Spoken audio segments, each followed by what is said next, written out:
الرحمن الرحيم الحمد لله رب العالمين وصلى الله على سيدنا محمد وآله الطيبين الطاهرين.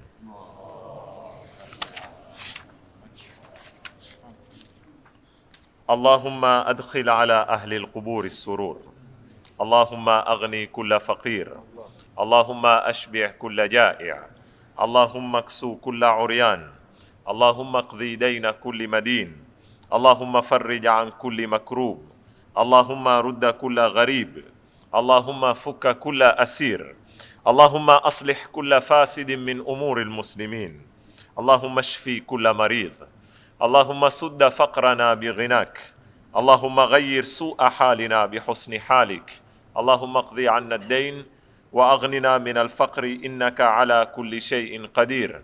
اللهم اشرح بالقرآن صدري واستعمل بالقرآن بدني ونور بالقرآن بصري وأطلق بالقرآن لساني وأعني عليه ما أبقيتني فإنه لا حول ولا قوة إلا بك. يقول الله سبحانه وتعالى: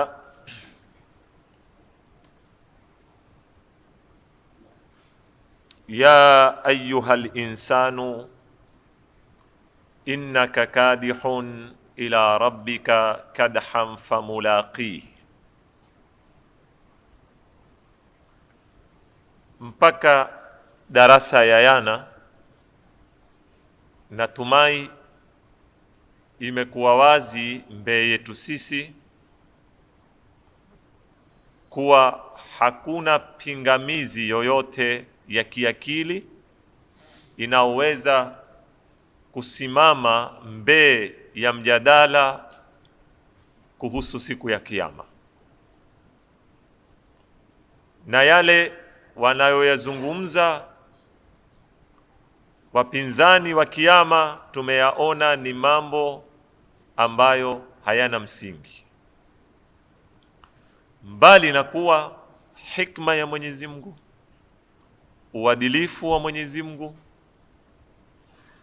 hautimu ikiwa hakutokuwa na maisha baada ya maisha haya ya dunia. Hatuwezi kuyatukua maisha haya ya duniani ya peni mbili tukayafanya ndiyo lengo la mwisho na la mwanzo la Mwenyezi Mungu kuumba ulimwengu wote huu alioumba. Maisha yasokuwa na raha, maisha yasokuwa na wasaa, maisha yasokuwa na utulivu, maisha yamezojaa udhalimu na ufisadi, yawe yatakuwa haya ndiyo shabaha ya mwisho ya maumbile ya Mwenyezi Mungu Subhanahu wa Ta'ala. Kama vile vile uadilifu haukubali mambo yamalizike pale kaburini, awe dhalimu mwisho wake ni kaburi na mdhulumiwa mwisho wake ni kaburi, na hakuna malipo yoyote yatakayokupatikana. Bao Mwenyezi Mungu amekataa akitwambia, afanaj'alul muslimina kalmujrimin ma lakum kaifa tahkumun. Kwa hivyo sisi tuko katika sair, sisi twatembea na mwanadamu. Huu ulimwengu tulio sisi hapa sio ulimwengu wetu wa kwanza. Haya maisha tunayoishi sisi sio maisha yetu ya kwanza, mpaka tuwe tutastaajabu kwamba tutakwenda tena kwenye maisha mengine. Twatoka kwenye maisha sisi. Wanazuoni wasema mwanadamu mpaka akamilishe safari yake ya kufika kwa Mungu, ambayo hii aya niloisoma, innaka kadihun ila rabbika kadhan, mwanadamu hupita katika alawalimul arbaa, katika ulimwengu sampuli 4. Ulimwengu wa kwanza ni waitwa ni alamu dharra, ni ulimwengu wa kiruhu. Hata hatuyaingia matumboni kwa mama zetu, ni ulimwengu ambao hauna alaka na mwili. Toba, ni masala magumu haya na yana utata ndani kiasi fulani, kwa sababu yamepishana na filosofi za wana falsafa fulani. Nadharia ya Aflatun, moja katika wana filosofi wa Kigiriki kabla ya Nabii Allah Isa. Aflatun aamini kwamba hizi ruhu zetu zilikuweko kabla ya kuingia kwenye mwili wetu, yani umri wa ruhu zetu ni mkubwa zaidi kuliko umri wa mwili wetu.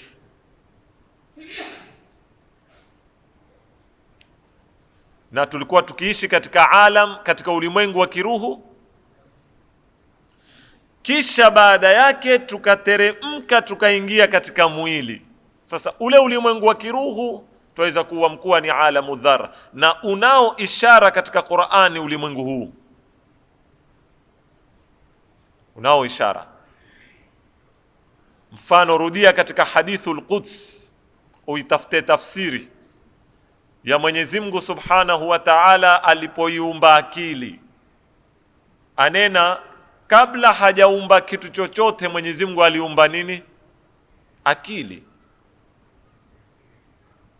Faqala lahu aqbil faaqbala thumma qala lahu adbir faadbara. Akaiamkua akili, akaikomandi, yani ikaitika. Akaiambia nenda. Kuiamkua ni kinaya cha amri za Mwenyezi Mungu, ikatii. Kuiambia nenda ni kinaya cha nahi za Mwenyezi Mungu, makatazo za Mwenyezi Mungu, ikatii. Kisha Mwenyezi Mungu akaapa, akanena fa izzati wa jalali, na apa kwa enzi yangu na utukufu wangu, sijaumbapo kiumbe mbora kama wewe. Aiambia akili, sijaumba kiumbe kama wewe. Kwa ajili yako wewe ndio nitatia watu peponi, na kwa ajili yako wewe ndio nitatia watu motoni, na kwa ajili yako wewe ndio nitapeka sharia niamrishe mambo, na kwa ajili yako wewe ndio nitapeka sharia nikataze mambo. Ni nini akili? Ni kitu gani kilichoumbwa wakati huo kabla hatuyaumbwa sisi? Ikiwa ni akili, ni akili ya nani? Si ni akili yangu na yako na ya mwingine? Hayo ni mambo marefu sana tukitaka kuingia, na pengine yaweza kuwa ni mapia na wengi katika nyinyi. Lakini katika Qur'ani kuna aya pia, aya zinazozungumza kwamba Mwenyezi Mungu ametukua ahadi kwetu sisi mambo kadhaa, na tukakubali ahadi zile.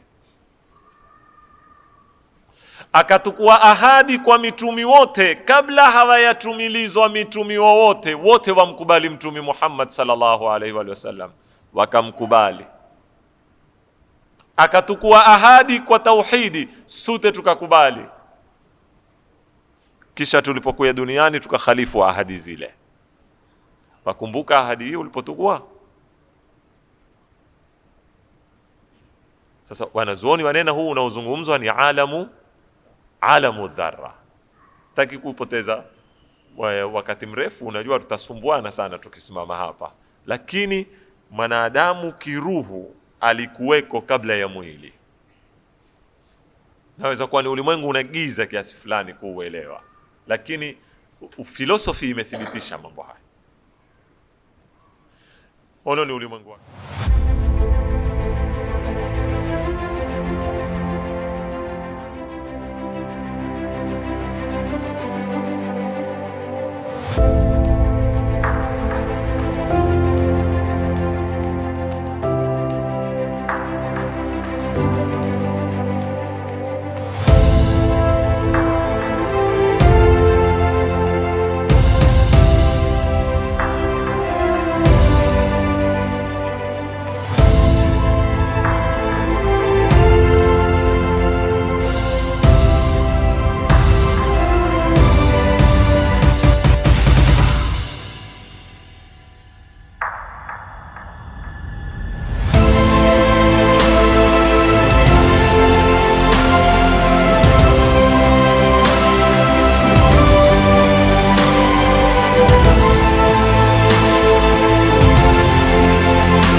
waweza kuwa mkuu wa alamu dharra. Kisha tukaja kwenye ulimwengu wa pili ukiamkuliwa alamul arham, ule ulimwengu niloueleza kwa urefu, sitorudia tena. Ulimwengu wa matumbo ya mamako katika arham, ule ni ulimwengu wa kipekee, ule haufanani na huu, na kila mmoja katika sisi amepita katika ulimwengu ule kabla ya kuya katika ulimwengu huu, na una sampuli yake ya kuingia na una na sampuli yake ya kutoka. Nataka mnifahamu vizuri sana, hii ulimwengu utatusaidia sana. Hivi sasa twaja wakanusha kiyama, wengine hunena mtanga hautotosha. Katika dalili zao wamezozitoa nyingine, wanena tukitukua hisabu kutoka Nabii Allah Adam, sisi tu tulioko paka yeo na hatuyui paka lini, kisha watake kufufuliwa kwa pamoja wote wale, je, hunu mtanga wa ardhi utatosha kutuumba sute? Takuya kuijibu hii baadaye, lakini takatuku tukua hapa fikra, kilichoingia kwenye matumbo ya mama nini? Ni nini kilichoingia kikatenda mimba? Ni saizi gani yanaotenda mimba? Hata yale yatokao, si kila manii yote hutengeza kijana, hata 1% ni nyingi pia. Wanasema kuna maelfu bali mamilioni ya zile zilulu za kwa ni kimoya, tumenena hata kukipima kwa sentimita. Kwa hivyo kiingiao tumboni kwa mama ni nini? Atokao ni mwana wa kilo ngapi? Angalia vizuri sana, kiliingia kitone cha manii kama hiki, wala ule mama hakukatwa nyama wala mfupa kapoa ule, tukamwona ngao ule kijana ametoka, mama amepungua katika kilo zake, zimepunguzwa, amekatwa, paja lake lilikuwa nene likawa lembamba. Ule antoka pale, aliingia kutoka nde ni ndogo saizi ile, akatoka ni mkubwa. Mbona huneni tumbo la mama litatosha, ama mama atatosha na amezaa wangapi, na wengine humshinda yeye mwili? Leo wangapi mtu akisimama ukanena huyu mamangu, pengine watu watakwambia iwi alimzaa yeye huyo.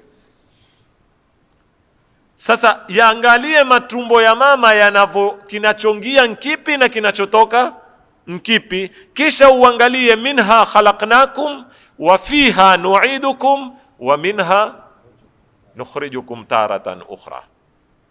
Huu ni ulimwengu nimenena, nimeuzungumza, na tutakwenda tukirudi tukijisaidia nao. Kwa hivyo ulimwengu wa pili tumetoka kwenye alamu dharra, yani alamul arwah, tukaja kwenye alamul arham katika matumbo ya mama, tukatoka kwenye matumbo ya mama tukaja katika alamul dunia, ulimwengu wa dunia. Hatujamaliza safari, tukimaliza alamu dunia twenda katika alamul akhira, na pale ndiyo mkomo wa safari. Kwa sababu gani ndiyo mkomo? Ndipo tutakuwa tumesikilia kwenye kilele cha pale mahala Mungu alipotukusudia kutoka alipotuumba tufikie pale. Wapi? Pale pa kwenda kukutana na yeye alipotuambia ya ayyuhal insanu innaka kadihun ila rabbika kadhan famula. Safari hii jamanini ndio zile aya nilozisoma nyuma, sitaki kuzirudia mara kwa mara. Utamwona Mwenyezi Mungu anavyoieleza kwamba mwanadamu alikuwa ni nutfa, kisha akawa alaka, kisha akawa mudgha, kisha mudgha ikavishwa mifupa na nyama, kisha akawa mwanadamu, akazaliwa, wengine wako wafao katikati, wengine wazee, akarudi akafa, akarudi akafufuliwa. Yote hii ni safari, wanaiita katika zitabu za aqaidi, hii wanaiita ni burhanul harakati wasairi ila Allah. Zitu zote ukistamali ziko kwenye kutembea. Angalia zefe, shawahi kutokea wewe zefe zingi za mfungo sita mfano, ukaona wote watoka kwenye lengo na wendao kwenye lengo. Hizi zitu zote wewe ukizitamali ziko kwenye sair. Ardhi ziko kwenye kutembea, zaenda wapi? Ziko kwenye haraka. Toba, na napenda haraka, musipime tu haraka ya kuondoka kitu mahala kwenda pangine. Haraka inayokusudiwa hapa ni haraka iko zaidi ya hapo. Haraka na inayokuja katika fikra zetu nyingi ni wewe ukezia hapo ukainuka ukaketi hapa. Sio, hii ni haraka. Wanaita ni harakatul jismi min makanin ila makanin. La, sisi tuko kwenye haraka ndani ya mwili wetu. Wewe makayana si wewe yeo. Cells zako zilioko mwilini sizo zile. Huu mwili wako waundwa na nini? Na cells. Na wataalamu, watu warudi wasome katika wataalamu wa kibiology na nini, watuambia ni kwa muda gani mwanadamu atengeza maelfu ya cells nyingine mpya na zile zinazokufa. Angalia birika la swimming pool lenye mifereji miwili, hunu huingiza na ule mwingine ufanya nini? Hutoa. Fanya wewe, weka birika uweke pipe mbili size moja, yawe yaingiao ndio yatokao kwa size ile. Kisha toka baada ya wiki rudi, waweza kunena mai haya yaliyoko kwenye ile birika ndio yale yaliyokuweko kabla ya wiki? Sio. Hata huu mwili wako sio uliokuweko. Hata kuna kisa atakoyo kitoa kisha hii pia iko katika ishkali ya kiyama. Ibn Sina, mmoja katika mwanafilosofi mkubwa wa Kiislamu, alikuwa yuamsomesha kijana chake masala haya kwamba mimi kutoka nzaliwe paka miaka 60 nimebadilisha mwili zaidi ya mara 10. Mimi kutoka nzaliwe paka mfike miaka, maana wataalamu wanena baada ya miaka 7 huwa 100% kumebadilika kila kitu, sicho tena kile. Kwa hiyo kwa umeishi miaka 60 au 70 ni mwili umeubadilisha mara ngapi? Mara 10. Sasa kukaja suala, ni mwili upi Mungu ataufufua kwanza? Kisha mtu aweza kufanya maasi ya mfano akiwa na miaka 20 na mwili ule. Sawa mpaka hapa? Alipokufa amekufa una miaka mingapi? 60. Sasa Mungu akimfufua na mwili wa miaka 60 atakwenda kuadhibu mwili sio ulofanya nini? Ulofanya dhambi. Sasa atamfufua kwa nini? Ibn Sina akawa uko kwenye kumsomesha mwane, naja kwenye hizi bahthi nitazijibu hizo. Uko kwenye kumsomesha mwanafunzi wake. Kao shindana Ibn Sina, toba si kwamba alikuwa akikanusha kiyama, lakini mwana filosofi anapoingia huwa akijaribu kujenga zile dalili. Ule mwanafunzi wake akamwangalia, hakumwambia kitu. Kaona tukaita mijadala mirefu hapa, ni kama wale nilowaambia wale nao mimi siko na pia kwamba mimi siko siwi kama mimi niko nini. Tukana wale dawa yao kufanya nini? Nguatia kwa mabati. Tia kwa mabati, wakinena huwasha utawaambia hakuna bati wala hakuna kuwasha wala we huko. Kwa nini kuwashe? Sasa mpaka atakapokukubali kwamba yeye huko. Sasa ule mwanafunzi akaona mimi nikishindana na Ibn Sina mwalimu wangu tutapekana sana hapa. Siku ya pili akakimbia darasani. Siku ya 3, siku ya 4 akaketi siku kadhaa. Baada ya siku akia Ibn Sina mkali kweli. Mwalimu hayo. Wewe hukuya ataka kumwadhibu, haoni hasikii. Yule mwanafunzi akamwambia bwana, utakuwa mdhalimu wewe sasa. Kwa sababu mwili uliokimbia sio hunu uliokoyo hapa. Anamwambia ule mwili uliokimbia chuoni sio wanena kila baada ya siku hizi cells zinafanya nini? Maana Ibn Sina uko dakika jidan, hata hako hapo wana filosofi wametia mpaka unsuru zaman. Mimi yana si mimi yeo. Sawa mpaka hapa? Mimi wayana si mimi wayeo. Sasa akamwambia bwana, mbona waniadhibu? Si mimi alokimbia. Alokimbia ni mimi wayana, si mimi wayeo. Ibn Sina kateka katanuka kana. Yaani ana mwanafunzi wangu meniwahi. Amemjibu vizuri sana. Ala kulli hal. Sisi tuko katika hii haraka. Tutatembea. Cells zabadilika, kila kitu kiko kwenye kubadilika. Na tuko katika kugura. na zingine zabadilika. Wewe utapita mahala ni mtanga, ukishtuka limekuwa jiwe. Hakuna mambo haya. Utapita mahala ni miti, ni msitu, mara kumebadilika kumekuwa mtanga. Imekwenda wapi miti ile? Hizi zote ni haraka, wanaita alharaka aljauharia. Kila kitu kiko kwenye kubadilika mpaka zitasikilia. Ndo ile katika Mwenyezi Mungu anapotuambia in ayyuhal insanu innaka kadihun ila rabbika kadhan. Lakini siku ya kiyama ndio siku ya mkomo. Kila kitu kitabaki pale pale kilipofika, yaani tutafika kwenye ukamilifu. Ndio ukasikia hakuna tena kuzeeka, hakuna tena kitu kubadilika, hakuna sura kubadilika, hakuna mzuri kwa kutumika sana awe muovu, hakuna. Kila kitu kikija kitakuja kwa ukamilifu wake na kitasimama pale, kuisha. Hapo ndio tutakuwa sisi tumekamilisha ile safari ambayo Mwenyezi Mungu ametuumba.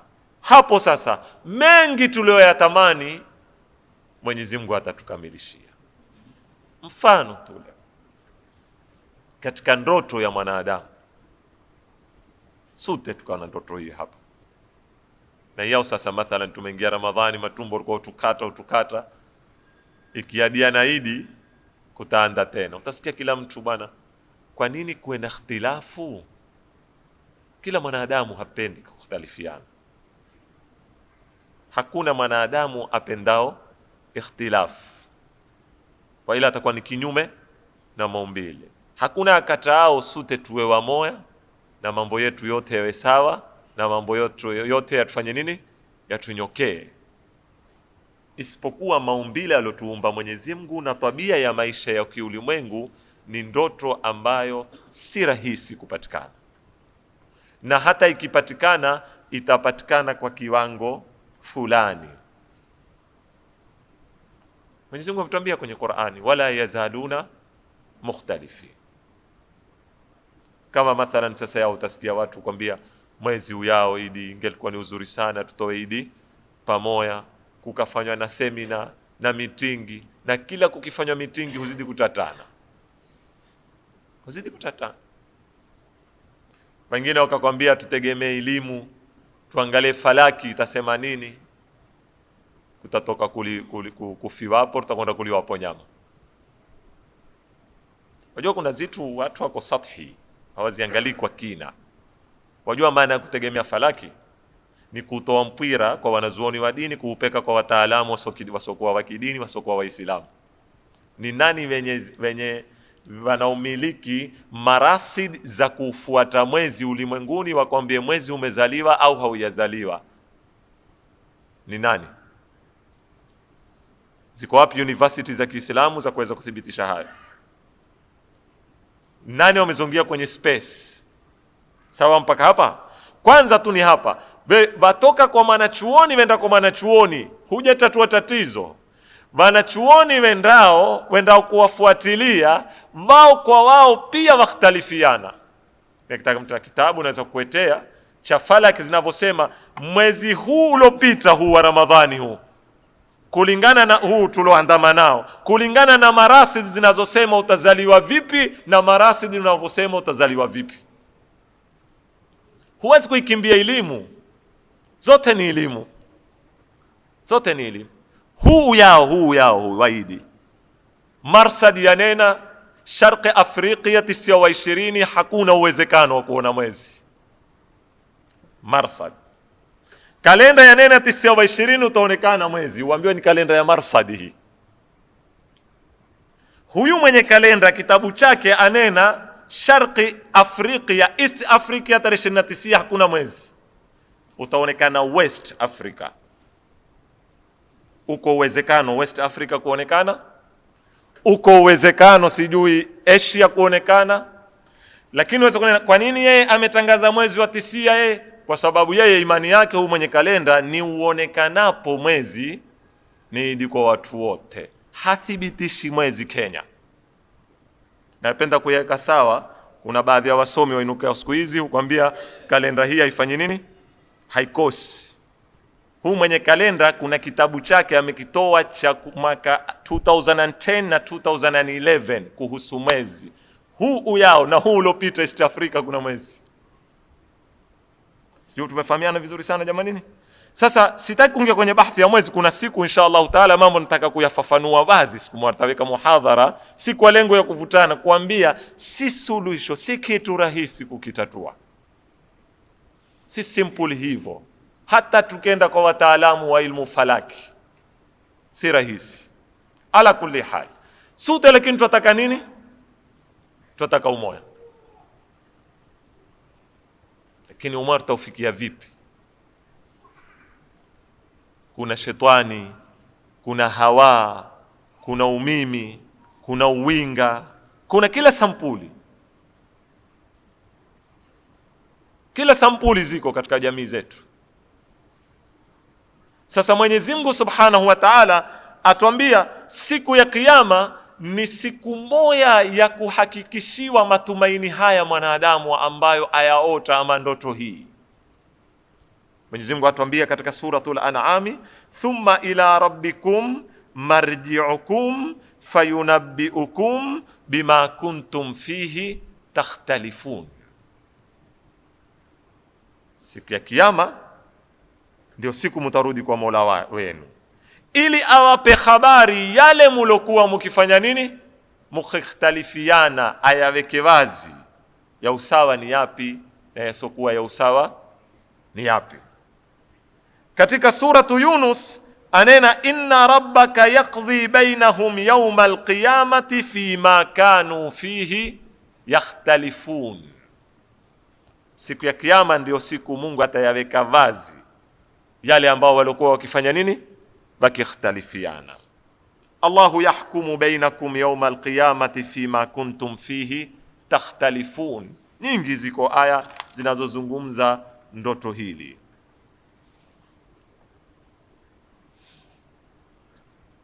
Suala la kimsingi ambalo tunalokwenda nalo sasa hiao,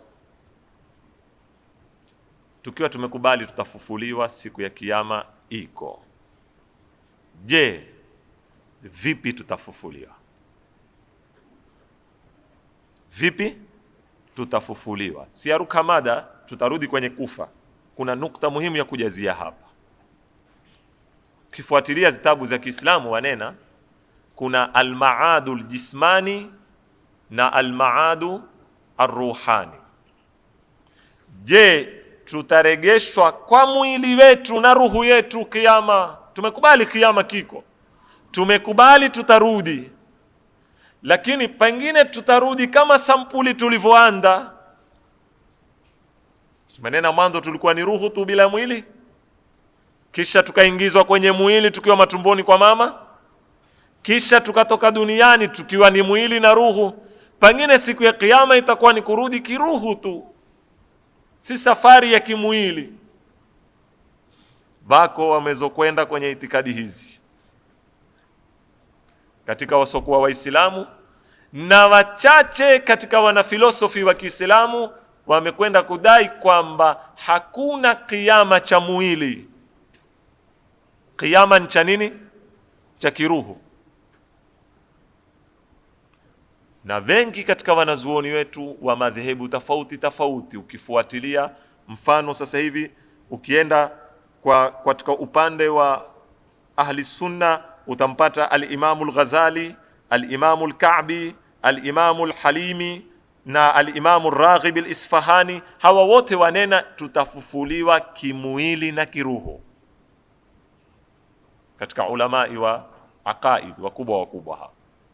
Ukenda kwa imamia, kwa madhhabi ya Kishia, utawapata watu kama kina Sheikh al-Mufid, Sayyid al-Murtada, Sheikh al-Tusi, al-Muhaqqiq al-Tusi, al-Allama al-Hulli na wengineo. Hawa wote wasema tutafufuliwa kimwili na kiruhu. Kwa nini? Tazipita mbio mbio. Asema masala, hawa wote wanazuoni wa madhahibu yote, masala tutafufuliwa kiruhu au kimwili si masala ya kiakili. Akili haioni tatizo kurudi na mwili, wala haioni tatizo kurudi kiruhu peke yake. ni masala ya Qur'ani na Sunna, yani ni naql. Qur'ani na Sunna itaturudisha vipi, yatuambia, na yote mawili hakuna tatizo. Lakini tunaporudi kwenye Qur'ani twazipata aya za Qur'ani zote takriban zathibitisha sisi tutafufuliwa kimwili. Twaweza kuzigawanya aya hizi grupu takriban 7 ama 6 hata zaidi, zinazoweza kutumiwa kama dalili ya kwamba tutafufuliwa kimwili, si kiroho. Mfano, tukitukua aya za kwanza ni aya zinazozungumza mifupa, hata zile challenges, kama katika suratu Yasin, ule alipokuja alikuwa ameshika nini?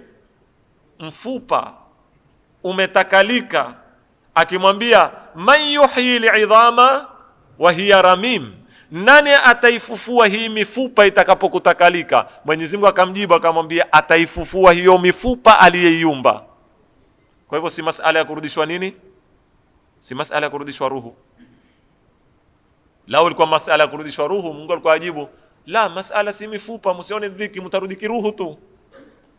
Na ingelikuwa lile si tatizo tena. Tatizo lao manake Makureshi ni vipi utarudishwa mfupa, na Mwenyezi Mungu akawathibitishia ataurudisha mfupa. Na bila shaka mfupa ni sehemu ya mwili, si sehemu ya roho. Katika aya nyingine Mwenyezi Mungu atuambia ayahsabul insanu an lan najma'a bala qadirina ala an nusawiya banana.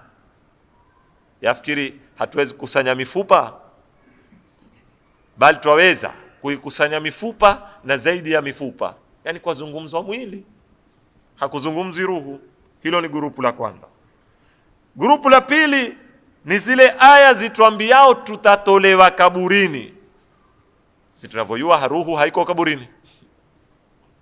Alioko kaburini ni nani? Ni mwili wangu uko pale, tolooza pale, waila ruhu haiketi pale.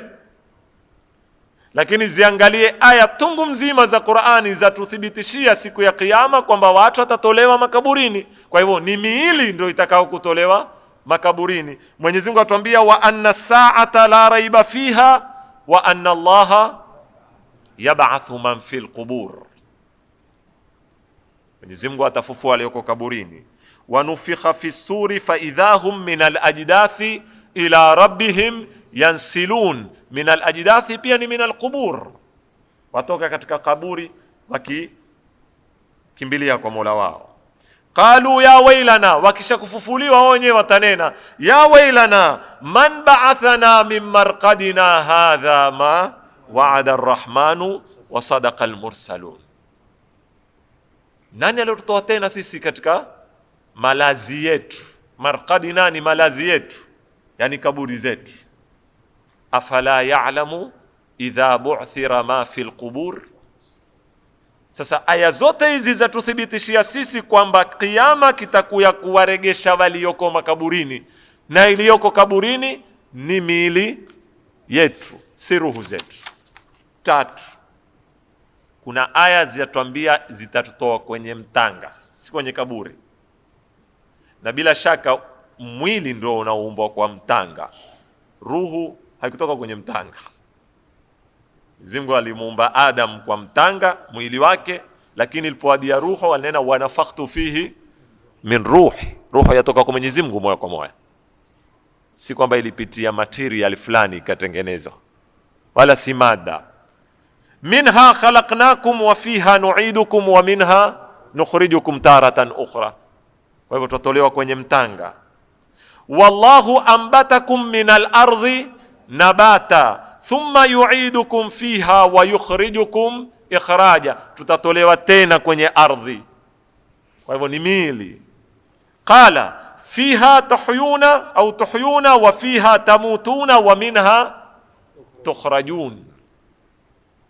Grupu la 4 ni zile aya zilizofananisha kufa kwetu na kufufuliwa ni kama kufa mmea na kuzaliwa upya ule mmea.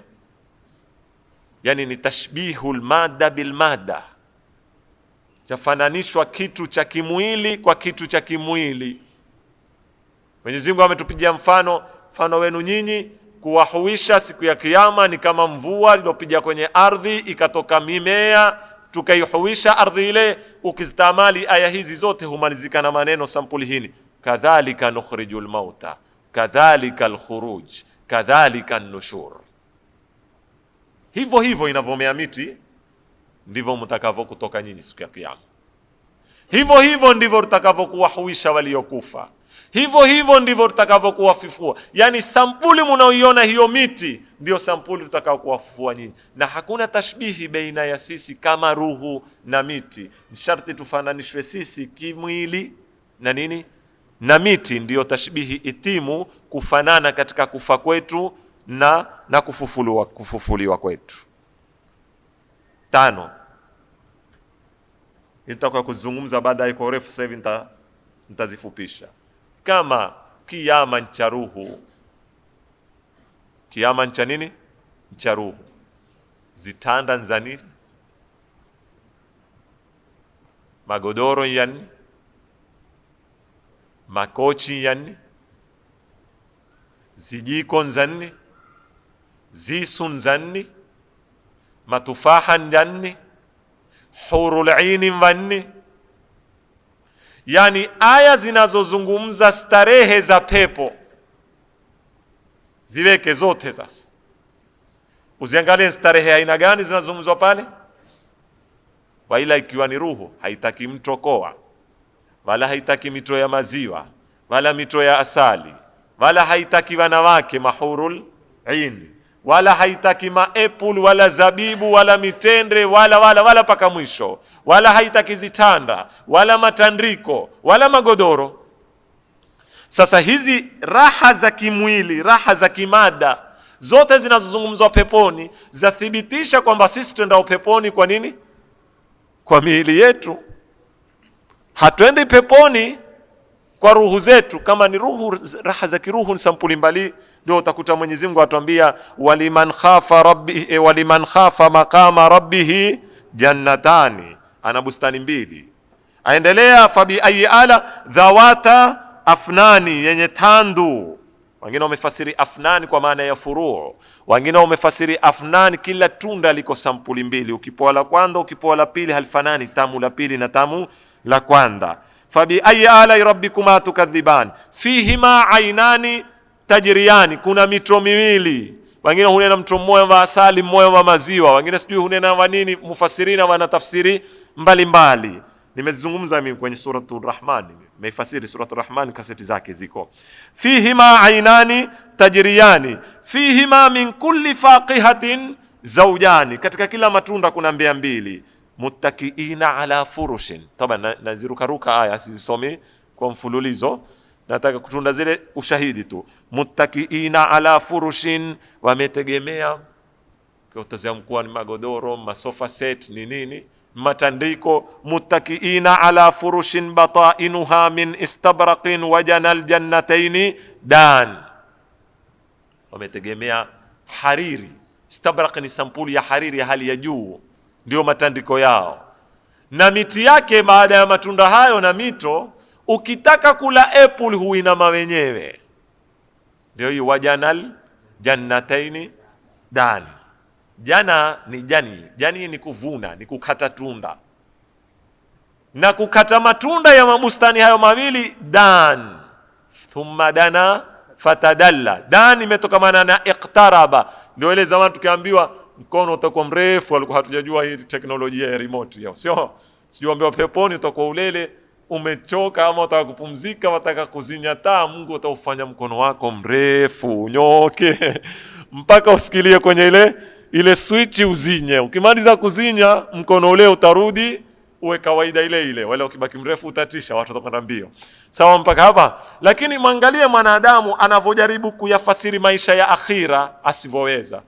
Leo nyumbani tu yaona mambo haya, ulele kochini wewe, huwasha ukifanya nini? Ukizinya. Usishie kidude. Ndio haya. Sasa na ile miti huambiwa itainama ama kutakuwa na remote zake, Allahu wa rasuluhu a'lam. Yani litakuilia lile tunda lo wenyewe mpaka pale ulipoketi ulikate ufanye nini? Manake hakuna dhiki hata za kuinuka. Wewe sasa za kuandai kushishia. Uyawahi wewe ukawa umeshtuka usiku Ramadhanini, kiu ikushushie kweli, ukiangalia baada ya 10 15, lakini nikishuka hapa kitandani sikia uzivu mimi. Ama usindizi utanifanya nini? Utaniruka. Ikapita na nyota yako kwa sababu ya uzivu, usiweze kunwa maji. Uzivu ni raha bila shaka. Uzivu ni raha. Taban uzivu katika dunia ni aibu kwa sababu duniani si mahala pakuvuna, ni mahala pakutuma. Kwa hivyo wakati wa kutuma uzivu ni tabia mbovu. Lakini wakati wa kuvuna hakuna kazi, hakuna swala, hakuna swaumu, hakuna kesho na kazi, hakuna mmepata nguo zaidi siyapata, hakuna mmepata chakula cha leo. Kwa hivyo mkutegemewa kwenye makochi kukapijwa story tu. Fani ya Mwenyezi Mungu atuambia matunda atakuwa yakikufuatilia. Fihinna qasiratu tarf. Ndani ya bustani hizo kuna wanawake mato yao mato ya kuvundika. Tutakuwa kuyazungumza mambo hayo inshallah. Mato ya kusindia, mato ya wanda kiota ya fasiri kama ule Ka'b ibn Zuhair, sio? Ni Ka'b ibn Zuhair ule alotunga banat suadu fa qalbi al-yawma matbulu mutayyamun ithraha lam yufda makbulu wama suadul dini, paka kaendelea illa ghadhidhu tarfi makhulu. Ghadhidhu tarfi ni mato ya kuvika. Swahili chetu cha Kiamu. Ndio sifa hizi Mwenyezi Mungu awasifua. Tuko kwenye saumu, tusende mbali sana. Lam yatmithunna insun qablahum wala jan. Waitewa binti hurul ain, ana sifa hizi. Mwenyezi Mungu atuambia hakudarwa na mwanadamu wala na jini. Haya ni mambo ya ruhu au ni mambo ya mwili? Hizi ni starehe za ruhu au ni starehe za mwili? Vipi utakuwa kunambia maadi ya nini? Ya kiruhu. Na nyingi ukiendelea suratul Rahman mpaka mwisho, ukitaka kuongeza tunda na suratul Waqi'a, uande Mwenyezi Mungu akiwaeleza wale sabiquna alawwaluna mpaka akafika fi jannatin na'im thullatun min alawwalina wa qalilun min alakhirin ala sururin mawdhuna muttakiina alayhi mutaqabilin yatufu alayhim wildanun mukhalladun biakwabin wa abariq. Hizi ndio ndoambia matasa, buli, zijiko, sawa mpaka hapa. Biakwabin wa abariqa wa ka'sim min ma'in la yusaddauna anha. Kunwa tembo lake, ukinwa nini zake hazitikitwa, hazina hangova, hazina chochote. Mwenyezi Mungu Subhanahu wa Ta'ala ndio atuambia kwenye Qur'ani, la yusaddauna anha wala wafakihatin mimma yatakhayyarun wa lahmi tayrin mimma yashtahun wa hurun 'ain ka amthali lu'lu'il. Hizi ni starehe za ruhu, bila shaka zote Mwenyezi Mungu hutupangia sisi starehe za nini? Za mwili. Sasa vipi utakuwa kuniambia mimi kiyama ni kiyama cha ruhu, si kiyama cha mwili? Taban hao ni sabiquna, sio? Ngawa ashabul yamini tunena yuzi jamaa, manake nilipotoka hapa usiku jamaa anambia ustadhi ni C ama ni D, manake zile daraja za peponi. Mwenyezi Mungu asema kuhusu ashabul yamini, atuambia wa ashabul yamini ma ashabul yamini fi sidrin makhdudin wa talhin mandudin wa dhillin mamdudin wa ma'in maskubin wa fakihatin kathira. Kwa hivyo ziko starehe sikatite pia na matunda mengi na mai na kila kitu. La maqtu'atin wala mamnu'a wa furushin marfu'a, matandiko yao yako.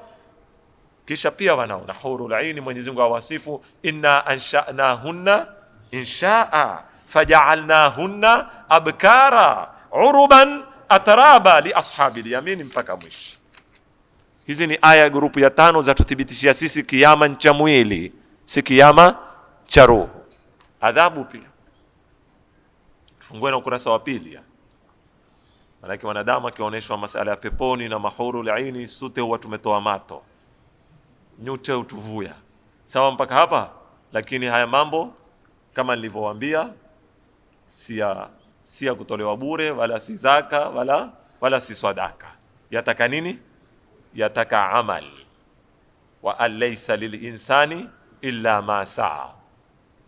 Na pia tufungue na upande wa pili, Mwenyezi Mungu atuambia vipi? Wa ashabu shimali ma ashabu shimali fi samumin wa hamimi wa dhillin min yahmum la baridin wala karim innahum kanu qabla dhalika mutrafun au mutrafin wa kanu yusirruna ala alhinthi alazim wa kanu yaquluna a idha mitna wa kunna turaban wa idhaman a inna lamab'uthun. Ni grupu lile cha kuwa mifupa sisi bwana, kuna cha kufufuliwa tena?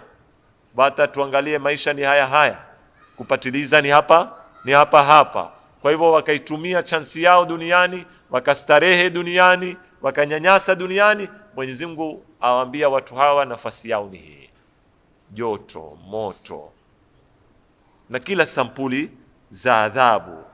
Wao wenyewe wanena sisi tutafufuliwa, awa abaunal, au watakutuambia ati mababa zetu waliopita, mababu zetu watarudi tena. Mwenyezi Mungu awaambia qul innal awwalina wal akhirina lamajmu'una ila miqati thumma innakum ayyuha dhalluna almukaththibun laakiluna min shajarin min zaqum. Soma zile dua za siku hizi za kwenye misikiti, utaziona ni dua zimekusanya mambo haya katika tarawehe, maswali ya tarawehe, katika adhiya nyingine, maswali tarawehe, kila sampuli utaona, lakini zote za shirikiana katika kuzihisabu starehe za peponi na kumuomba Mwenyezi Mungu aturuzuku pepo katika mwezi wa Ramadhani, na katika kuzitaja kumwambia Mwenyezi Mungu wa minazaqumi fala tut'imna, Mola usitulishe sisi hiyo zaqum.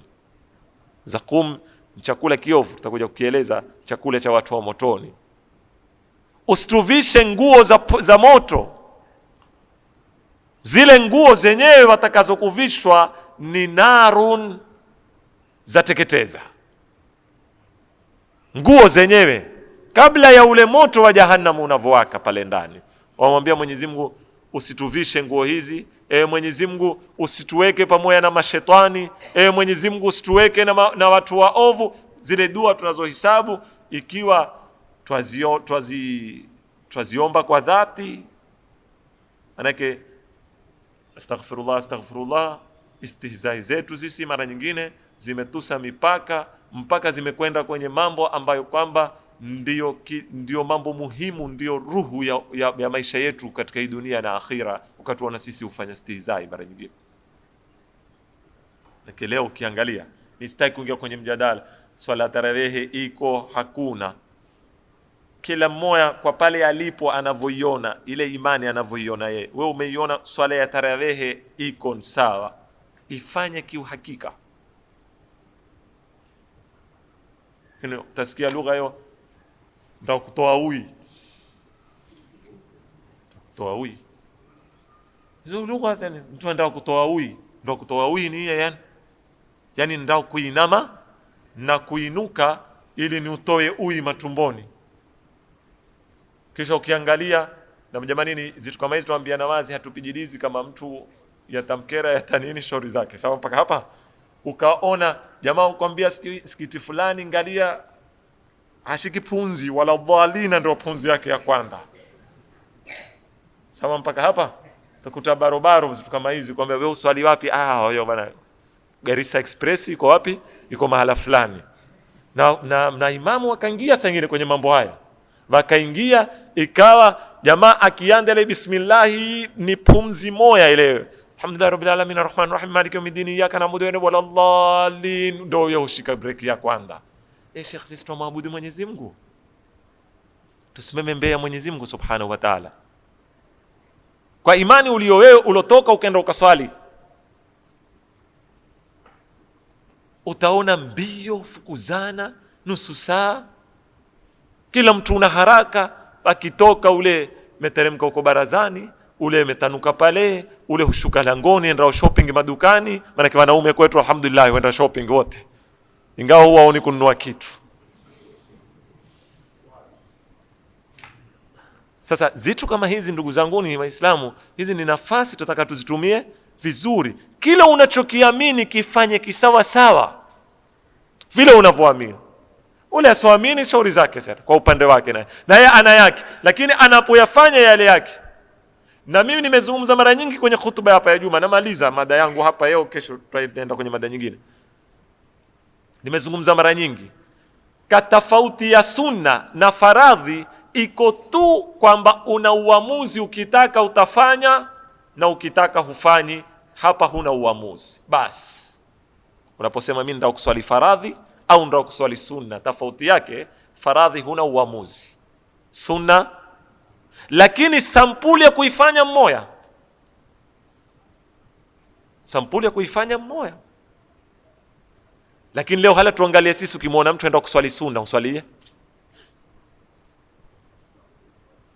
utafikiri ni kuku hudona mtama. Ukimwambia ni sunna, hata khudhui na khushui hakuna. Utamwona mtu umetoka choni kwa kia, hayasimama uzuri shekhe, legu la pili haliyasikilia, ameze kwenye Allahu akbar tena. Basi ukamwona huinama, kiinuka, mato angalia huku, akirudi huku. Shekhe, usiswali basi kabisa, afadhali la sunna iswali, yataka khudhui, yataka khushui, yataka sharuti. Swala ya sunna pia hubatilika ikiwa haikupata zile istiqrar zake. Waweza kuwa huipiga na majambi tu. Haraka, twenda wapi haraka? Kwa sababu tuna mafuhumu ya makosa katika ibada. Ndugu zangu, nusu saa ya tarawehe itukue namna itakuwa kuwa ndefu, utukua dakika ngapi? Saa 1:30? Sidhani kama usikilia hapa kama saa 2, sidhani. Wakati tunaopoteza katika makeram ni masaa mangapi? Wakati tunaopoteza katika karata ni masaa mangapi? Nazungumza na barobaro zaidi. Wakati tunaopoteza kusimama milangoni mwa maduka usiku mpaka saa 6 ya usiku ni mangapi? Masaa 2 kwa Mwenyezi Mungu pia huonekana ni mengi jamanini. Ukirudi pia kwa upande mwingine ni dua matha. Ukirudi kwa upande wa imamia, hiyo dua ya kila siku ikizidi dakika 40-45, ikizidi saa. Zile ibadati zilizopangwa zifanywe usiku. Kila mtu una haraka, kila mtu hatuna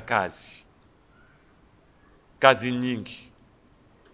Alhamdulillah, kama alikuwa tukitoka Ramadhani humuona mtu umepiga mbee kwa hizo kazi nyingi, ametoka kwenye hali ya kiuchumi, ameingia kwenye hali nyingine, tungeliona hayo mashuhuli. Utamwona mtu mashuhuli na humuonea zualu. Yani hatuna nafasi ya saa moja ya kutenga kwa dini yetu. Sijui hivi ndivyo tunavyokuja katika maisha yetu mengine yote, kwa sababu hatuko serious na lile tunaloliamini. Na mimi ndio nina neno hunena siku zote, watu wasingoje suluhisho la eti watu kutokhtalifiana, la, watangoja ila yaumil qiyama. Watu wakati wakikhtalifiana, wewe kuwa mkweli pale ulipo, basi tutatoboa.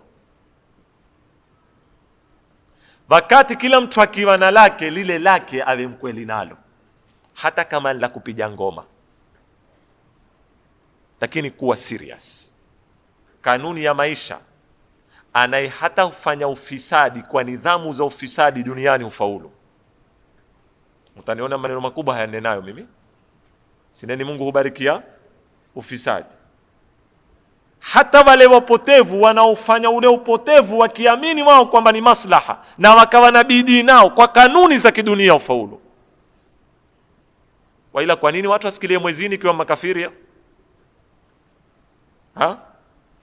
Kwa nini watu watuundrie ndege ikiwa wao makafiri? Kwa nini leo mpaka kijembe mimi na wewe tunena la ilaha illa Allah waislamu nno hatuyaweza kukiunda kijembe? Kwa nini? Kwa sababu wako serious, kile wanachokiamini wakitumikia. Leo ukiambiwa Muamerika mdhalimu, hakete kijepa. uko katika zituo za kuunda, uko katika research, uko kwenye kukesha. Wewe weza kumuona mzungu hapa amekuya pale Mkunguni, siku moja alikuwa watoto kamfanya nkioja, umwende panya na kamera kutoka asubuhi mpaka magharibi. Siku ya kwanza sijui mlimuona mzungu huyu pale Lamu Fort pale nde, ule panya humtupia kiatu cha champali kule tini ya Mwandamai, kisha katega kamera watu upite na sisi tuna zile lugha zetu zile soneneka upuzi. Ule amekwenda kuunda documentary akionyesha kiatu cha champali kinavyotumika katika community ya Kiswahili. Bopijao mayoe Mswahili mno, umeweza kudhibiti kitu gani cha culture yetu kiko wapi leo? Watu umekwenda sana. Mwisho natija pale lobaki pale museum lile siwa lile. For your information, lile siwa pia silo tena. Na pengine watu wa museum watakuwa wakali kinena maneno haya. Lile siwa lilioko pale museum lile lenyewe silo. Si kitambo limeondoshwa. Lilo loetwa la bandia. Lile liloetwa pale la bandia. Na challenge mimi, mtu anithibitishie maneno yangu sivyo. Liko Nairobi, na Nairobi pia yawezekana hakuna hakika limeze kuvuka mipaka ya Kenya. Lile siwa silo lile lenyewe. Kwa ni mfano mdogo tu. Mwenyezi Mungu Subhanahu wa Ta'ala atatujalia min alladhina yastami'una alqawla fayattabi'una ahsana. Wassalamu alaykum wa rahmatullahi